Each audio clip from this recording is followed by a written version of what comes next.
শাহিন তার নিজের স্ত্রীকে কিভাবে মেরে ফেলা যায় সেই উপায় খুঁজছিল, যাতে তার বউ জানতে না পারে শাহিন তাকে মারতে চায়। কারণ শাহিন ভাবল কিভাবে নাহিদার ছোট বোনের সাথে। একদিন শাহিন শরবতের সাথে কিছু একটা মিশিয়ে নাহিদাকে বলল, শরবতটুকু খেয়ে নাও।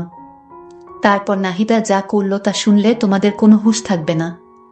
আমি কথা দিলাম, তোমরা কল্পনায় করতে পারবে না এটা কি হলো।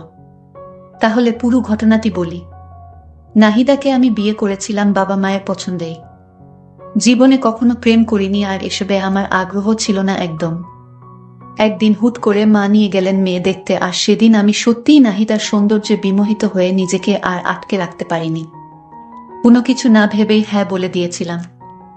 এরপর সবকিছুর পাট চুকিয়ে অবশেষে নাহিদাকে আমি নিজের ঘরের বউ করে আনলাম।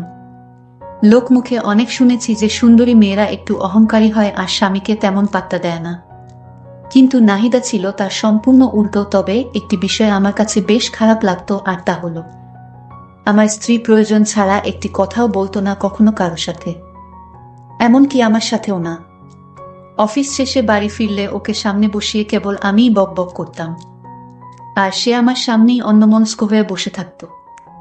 আমি প্রায়শই নাহিদাকে জিজ্ঞেস করতাম, আচ্ছা নাহিদা, সবসময় তো আমিই কথা বলি, কিন্তু তুমি তো কিছুই বলো না, আর তুমি মাঝে মধ্যেই কোথায় হারিয়ে যাও বলো তো? আমার কথা শুনে ও খানিকটা মায়ামাখা হাসি দিয়ে বলে, দুইজনই যদি বক্তা হই তাহলে শ্রোতা হবে কে, তুমিই বলো। নাহিদার যুক্তি শুনে আমি মুচকি হাসি দিয়ে ওর কথার প্রতি উত্তরে নিজেই আবার জিজ্ঞেস করি, আচ্ছা একটা সত্যি কথা বলো তো, তুমি কি আমার সাথে সত্যিই সুখে আছো? সুখে আছি মানে? তোমার মতো স্বামী পাওয়া ভাগ্যের ব্যাপার। একজন স্বামী যে তার স্ত্রীকে এতটা যত্ন করে, এর থেকে আর বেশি সুখ কি বা হতে পারে, তুমিই বলো। নাহিদার কথা শুনে স্বভাবতই আমার চোখ দুটো আনন্দের জোয়ারে খানিকটা ঝাপসা হয়ে আসত। আমার পরিবারের মানুষগুলো না কেমন যেন। নাহিদাকে তারা এতটাই ভালোবাসে যে আমি আপন ছেলে হওয়া সত্ত্বেও আমার প্রতি ভালোবাসাটা যেন নিতান্তই তুচ্ছ। লোকে বলে বেশি সুখ কখনোই ভালো না, কারণ এটা নাকি ঝড় আসার আগাম বার্তা। আমাদের পরিবারের ক্ষেত্রেও ঠিক এমনটাই হয়েছিল।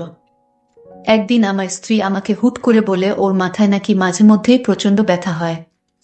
আমি অনেকটা কৌতূহল আর ভয়মাখা কণ্ঠে বলে উঠলাম, কবে থেকে ব্যথা হচ্ছে? নাহিদা কিছুটা ইতস্তত ভঙ্গিতে বলে, এই 2-3 মাস হবে। ওর কথা শুনে বেশ কিছুটা অবাক হয়ে পরক্ষণেই ওকে রাগান্বিত স্বরে বলি, মানে এতদিন তোমার মাথা ব্যথা আর আমাকে কিছুই জানাওনি? এক্ষুনি ডাক্তারের কাছে চলো। সেদিন আমি ডাক্তারের কাছে নাহিদাকে নিয়ে গিয়েছিলাম। আমাদের মধ্যে এরকম ভালোবাসায় ভরপুর ছিল আমাদের সংসার। আমরা দুজন খুব সুখেই দিন কাটছিল, কিন্তু আমাদের ভালোবাসায় দূরত্ব সৃষ্টি হতে লাগলো। নাহিদার সাথে শাহিনের বিয়েটা হয়েছিল বেশ জাঁকজমকপূর্ণভাবেই। বিয়ের আগে মেয়েটিকে কেবল একবারই দেখার সুযোগ হয়েছিল তার, আর সেই প্রথম দেখাতেই নাহিদাকে সে নিজের হৃদয়ঘরের সম্পূর্ণ অংশটিই ছেড়ে দিয়েছিল। নাহিদারও যে তাকে পছন্দ হয়নি তাও কিন্তু নয়, কেননা একাধারে শাহিন যেমনই সুদর্শন একজন পুরুষ, তেমনি একজন উচ্চপদস্থ সরকারি কর্মকর্তাও বটে। বিয়ের পর থেকে তাদের দুজনের সুখের কোনো কমতি ছিল না। এমনকি নাহিদার সব কথাই শাহিন রাখার চেষ্টা করত। তাই তো বিয়ের 6 মাসের মাথায় যখন নাহিদা ওর স্বামীর নিকট চাকরির আবদার করে বসে, তখন শাহিন নিজের স্ত্রীর কথা আর ফেলতে পারেনি। তবে এত কিছুর মাঝেও শাহিনের আলাদা মেয়েদের সাথে প্রেম করতে চাইত।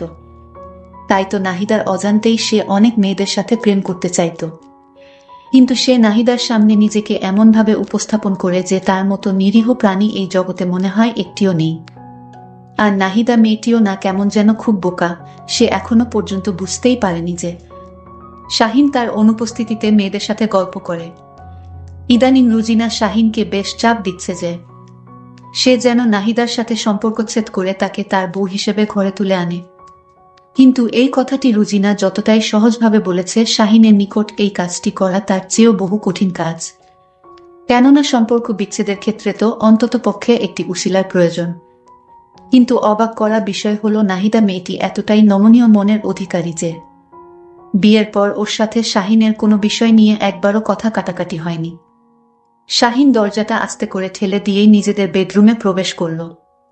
ওইদিকে কম্পিউটারের সামনে বসে নাহিদা একমনে কাজ করছে। নিজের সামনে গ্লাসে শরবত নিয়ে স্বামীকে দাঁড়িয়ে থাকতে দেখে নাহিদা অবাক হল না। কারণ গত কয়েকদিন যাবৎ এভাবে নিজ স্ত্রীকে শরবত খাওয়ানোটা যেন শাহিনের অভ্যাসে পরিণত হয়েছে। মুচকি হেসে নাহিদা শরবতের গ্লাসটি হাতে নিয়ে বলল, শাহিন চেয়েছিল শরবতে কিছু মিশিয়ে তাকে খাইয়ে মেরে ফেলা, আর তাই শরবতে মরণব্যাধি মিশিয়েছিল।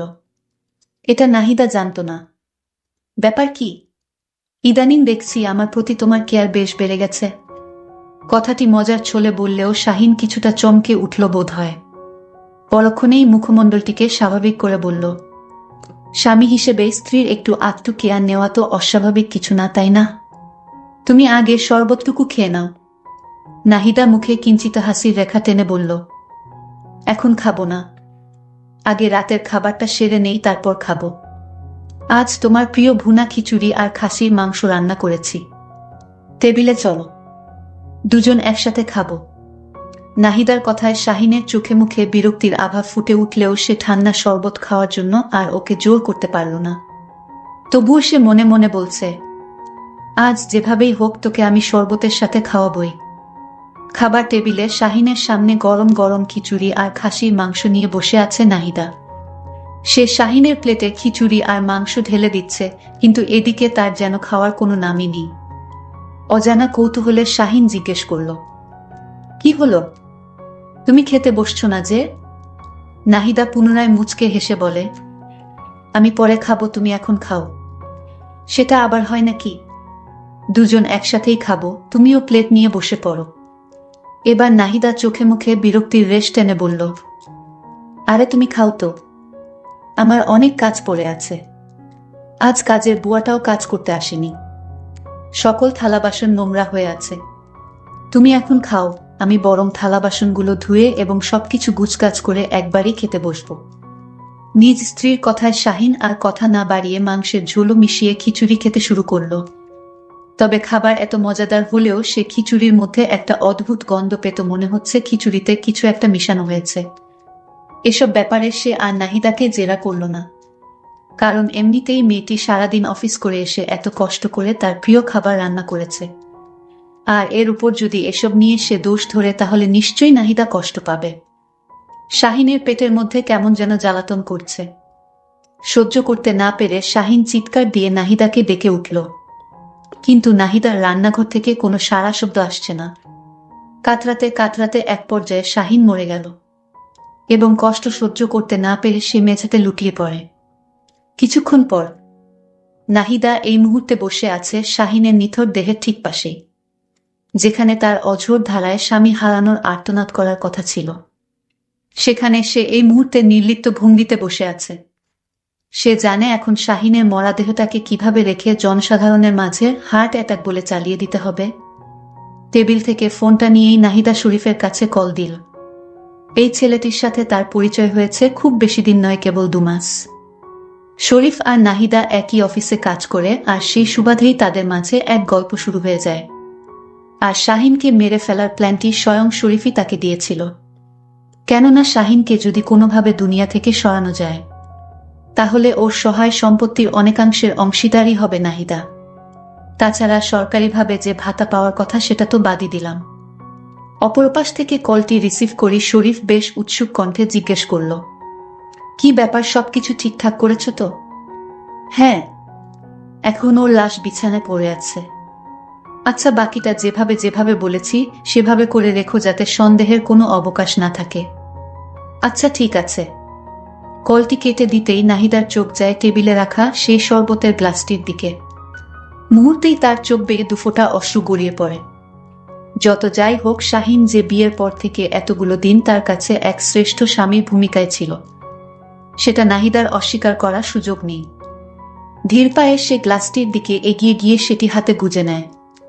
সে যদিও তার স্বামীর খুনি, কিন্তু এই মুহূর্তে এই গ্লাসের ঠান্ডা শরবতটুকু খেয়ে সে শাহিনের শেষ আবদারটুকু রক্ষা করতে চায়, তাই শরবতটুকু খেয়ে নিল। খাওয়ার পর নাহিদা বিছানায় বসে ব্যথার যন্ত্রণায় ছটফট করছে। কিছুক্ষণ পর ওর মুখ দিয়ে ছিটকে আসে। দারুণ পেটের যন্ত্রণা যেন আরও একটু বাড়ল।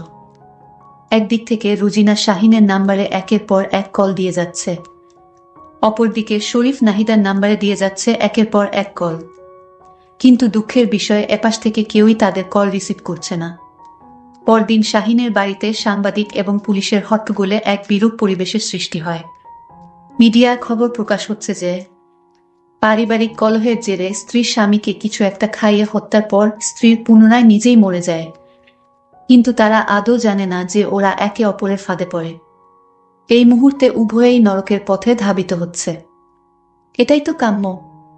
নাহিদাকে বেশ কিছুক্ষণ যাবৎ ডাকাডাকি করেও কোনো সাড়া শব্দ পেলাম না। অনেকটা কৌতূহল নিয়ে নাহিদার বিছানার কাছে গিয়ে ওকে ডাক দিতে যাব, ঠিক তার পরক্ষণেই আমার বুকটা কেঁপে উঠল। আমি আকস্মিক ওর কাছ থেকে কিছুটা দূরে সরে গেলাম, আর ঠিক পর মুহূর্তেই নাহিদাকে জড়িয়ে ধরে চিৎকার করে কেঁদে উঠলাম। পাশের রুম থেকে আমার মা চিৎকার শুনে দৌড়ে এসে ঘটনার আকস্মিকতায় তিনিও হতভম্ব হয়ে স্থিরচিত্তে দাঁড়িয়ে রইলেন। মা এই চিত্র দেখে অবাক হয়ে গেল। বন্ধুরা তারা দুজনেই চেয়েছিল একে অপরকে মারতে, কিন্তু তাদের ইচ্ছা পূরণ হয়েছে। বন্ধুরা, পরিশেষে তোমাদের বলে রাখা ভালো লোক মানুষকে ধ্বংস করে দেয়।